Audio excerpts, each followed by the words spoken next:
Devons-nous quitter la France ou devons-nous faire le ménage dans notre maison? Alors, cette pensée de vouloir quitter la France est de plus en plus présente dans les esprits des gens. Dans les esprits, peu importe le secteur, qu'on soit dans une dimension spirituelle, qu'on soit dans une dimension entrepreneuriale, cette question est présente. Je connais beaucoup de personnes qui l'ont fait, je les comprends. Et dans cette vidéo, j'aimerais qu'on parle de ça un peu plus en profondeur, vous partager mon point de vue sur cette dimension, devons-nous, oui ou non, quitter la France, vous apporter mes sagesses, ma vision sur cette question, afin que vous ayez un meilleur éclairage quant à votre avenir.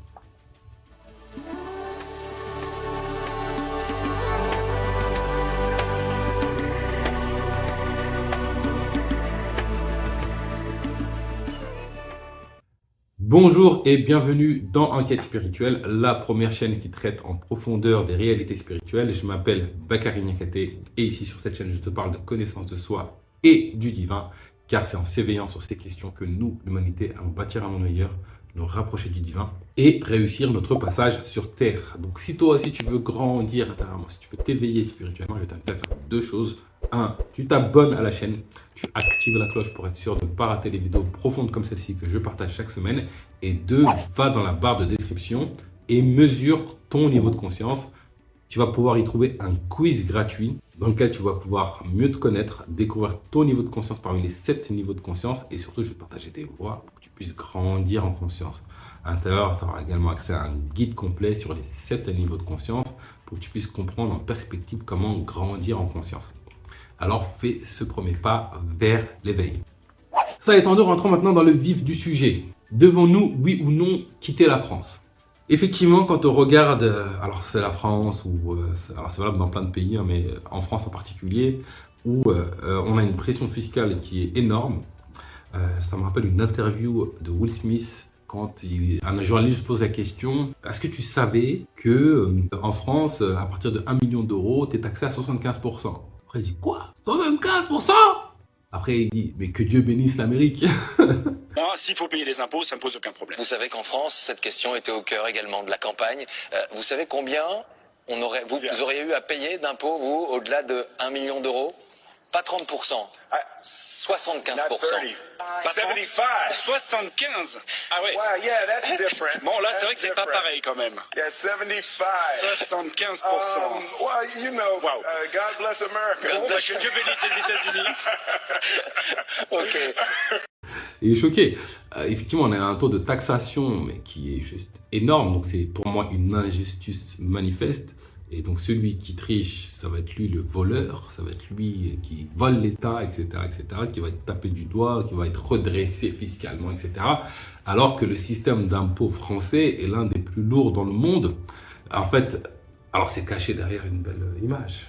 On va construire des autoroutes, monsieur, dame. On va construire des écoles. Ça va financer la police, etc., etc.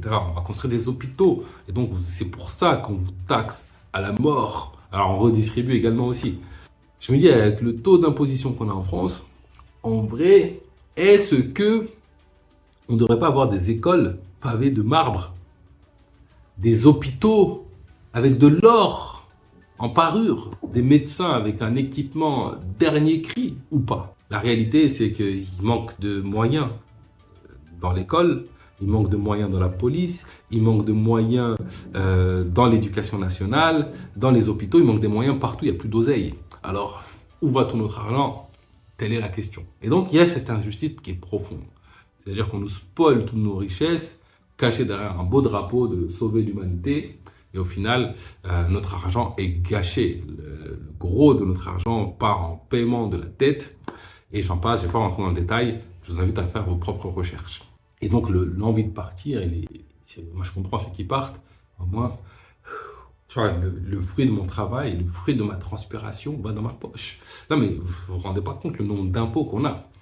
Impôts sur le revenu, TVA, taxes foncières, impôts sur la fortune, impôts sur les sociétés. Quand tu achètes, tu dois payer des taxes.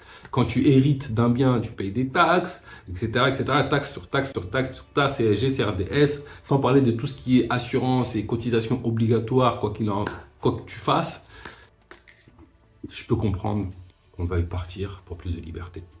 Ça, c'est cool. Mais ce n'est pas que au niveau financier qu'on va retrouver ces problématiques. Il va y avoir aussi ces libertés qui sont de moins en moins présentes. Aujourd'hui, on le voit de plus en plus. Alors, on le voit avec l'interdiction de l'abaya. On le voit également avec tout ce qui est censure au niveau des réseaux sociaux ou dans la vie. C'est-à-dire que tu ne peux plus être toi-même et c'est de plus en plus difficile. C'est-à-dire que les conditions de vie sont de plus en plus difficiles. Alors moi, je le vois du point de vue musulman parce que j'ai de la famille musulmane où c'est de plus en plus compliqué. Et puis, quand je regarde même les gens autour de moi spirituels, ils se disent « mais j'ai besoin d'un endroit où j'ai plus de tranquillité d'esprit, plus de liberté. Là, on est enserré, on ne peut plus rien faire. Je peux pas être moi-même, je ne peux même pas penser par moi-même. Dès que j'ai une croyance qui va à l'encontre des croyances dictées, on va dire, il y a un narratif officiel. Vous pouvez dire tout ce que vous voulez, un narratif officiel.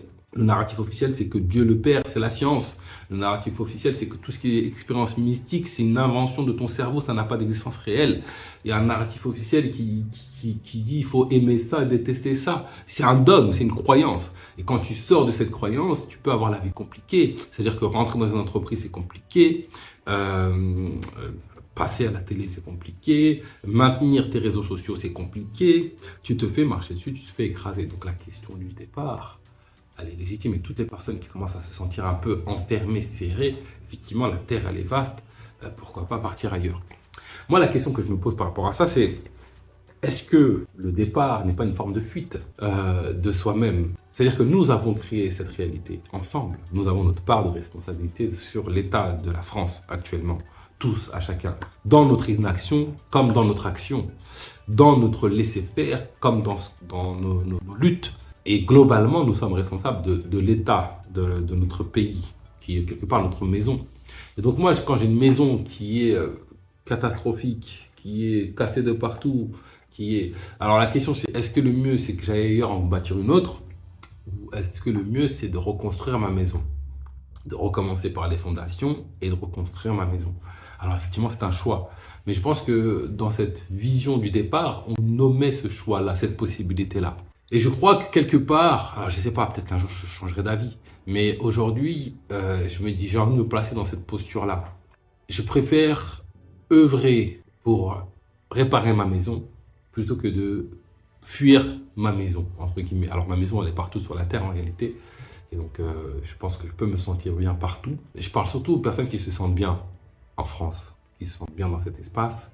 Plutôt que de tout de suite penser à ce départ, pourquoi pas réfléchir à comment changer la France. Admettons, si tous les esprits comme ça partent, qui ont cette volonté d'œuvrer pour une France différente, partent, qu'est-ce qui reste en fait derrière? Qui va changer les choses? Si nous, qui ne sommes pas d'accord avec comment ça se passe, on ne fait rien. Et la seule solution qu'on trouve, c'est la fuite. Nous ne faisons rien. Comment ça change en fait? Et puis, quelque part, il y a un truc en moi qui me dit que la fuite, ça ne résout jamais définitivement les problèmes. Dans le sens où, si je pars, c'est mon état interne qui a créé une réalité. Et donc, fatalement, alors parfois ça prend des générations, c'est le cas. Hein. Si moi je pars au Mali, je sais que je ne vais pas vivre la même réalité que les privations de France. Et puis, le temps de ma vie, ça ne va pas suffire. Mais globalement, si je vis dans un monde où je suis étriqué, enfermé par l'environnement, je l'ai créé par ma vibration intérieure. Et donc, si je pars ailleurs, je vais recréer petit à petit les conditions identiques que j'ai créées ailleurs. Alors, ce sera peut-être pas de la même force, mais je vais recréer ça. Je règle pas totalement le problème par la fuite. C'est-à-dire qu'à chaque fois que je vois des gens qui vont fuir à l'étranger parce qu'ils ont un quotidien qui est dur pour eux, des fois, c'est pas lié avec l'État. Hein. C'est vie familiale, environnement d'entreprise ou autre. J'ai besoin de couper, je pars ailleurs. Et alors, dans certains cas, effectivement, ça va être un sursaut, un renouveau. Mais dans beaucoup de cas, tu vas recréer cette réalité en toi, sous une forme ou d'une autre.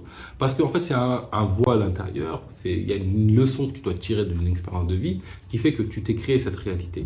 Et quelque part, je pense, en tout cas, je prends le risque de me positionner sur ce postulat, je pense que Dieu nous invite à reprendre notre souveraineté, à arrêter de laisser les autres décider pour nous, à arrêter de confier notre pouvoir dans le monde à une minorité, à reprendre notre pouvoir intérieur. Et c'est pour ça qu'on est dans cette réalité, dans une France où, de plus en plus, c'est parce qu'on laisse notre pouvoir, on laisse notre souveraineté, on subit. La question que je me pose en ce moment, c'est l'État retourne d'une certaine façon. français, si on s'intéresse à la France ou occidentale. À chaque fois que je rencontre des gens, très souvent, et que je creuse un peu, personne n'est content. Alors c'est difficile de contenter tout le monde quand on est à la tête d'un État, c'est compliqué, mais il y a des plaintes vraiment importantes sur la gouvernance, sur l'injustice au niveau des lois, sur l'injustice. Tu vois, une des injustices flagrantes, c'est que si moi j'ai la connaissance, si j'ai les avocats, je paye 0 impôt en France. Mais il faut que j'ai un poids, une connaissance profonde des lois et un poids suffisamment grand pour payer 0 impôt. Alors que moi, si je suis petit commerçant, je me fais allumer. Si je ne triche pas, en fait, aujourd'hui, la réalité de l'entrepreneuriat en France, c'est que si tu ne triches pas, tu t'es mort. Tu es mort. C'est compliqué, en fait. Tu suffoques. Et t'as le système qui est fait en sorte que celui qui maîtrise toutes les lois et qui a les moyens, parce qu'il faut avoir un minimum de moyens de structure pour que ce soit intéressant et rentable, ben, il paye quasiment rien. 0 impôt. Je crois que, alors, je me trompe peut-être, mais Amazon va payer 0 impôt. Alors c'est lui qui vend le plus de trucs en France, par exemple. Et j'ai l'impression que c'est fait exprès, dans le sens où ça crée un avantage concurrentiel. Si on mettait un impôt plus juste, par exemple, je sais pas, 10% et basta, rien d'autre, qui va fuir? Aucun entrepreneur, il y a beaucoup d'entrepreneurs qui ne vont pas fuir. Ils vont payer leurs 10% et puis ils participent à la société. C'est juste par rapport tu vois, c'est pas, je prends 90%, 75%, je prends 10%, ça va. Et donc, dans la masse, ça se trouve, Amazon paierait ses 10% en France. T'imagines 10% de Amazon, mais on est archi bien. Créer un impôt comme ça, par exemple, 10% pour tout le monde, c'est juste. C'est parfait. Par contre, j'ai pas d'avantage par rapport à mon voisin. Alors que si je crée un truc complexe, avec des taux d'imposition énormes, j'ai tout de suite, avec ma connaissance, mon poids financier, un avantage concurrentiel par rapport à tout le monde. Parce que moi, je sais trouver le moyen de payer 0, alors que toi, tu n'as pas les moyens. Juste prendre le moyen, ça va te mettre en faillite. Créer une holding ici, par là, prendre des avocats à droite à gauche. Le commerçant qui est du coin, mais il n'est pas dans cette réalité. Alors pourquoi pas épouser ça? En tout cas, voilà, il y a un truc comme ça qui est là. Et quelque part, le postulat que je pose, c'est que le divin nous invite, à travers cette expérience de monde, à commencer à reprendre notre pouvoir intérieur. À commencer à bâtir le monde auquel on aspire. Et je pense que il est temps de commencer à réfléchir à ça, sérieusement, honnêtement, profondément. La fuite, c'est une chose. Nettoyer sa maison, je trouve que c'est plus noble. La fuite donne un brin d'oxygène, permet de respirer, permet de rebâtir sur notre base. La libération totale, c'est de nettoyer ta maison, de reconstruire ta maison, de boucher les brèches. Alors c'est un travail qui est long, les fruits ne vont pas tomber demain ni après-demain, mais c'est une intention qui est posée.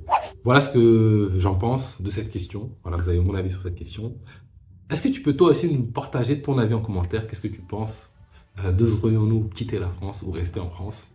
Est-ce qu'il est mieux de quitter sa maison ou de reconstruire, rebâtir sa maison sur de bonnes bases?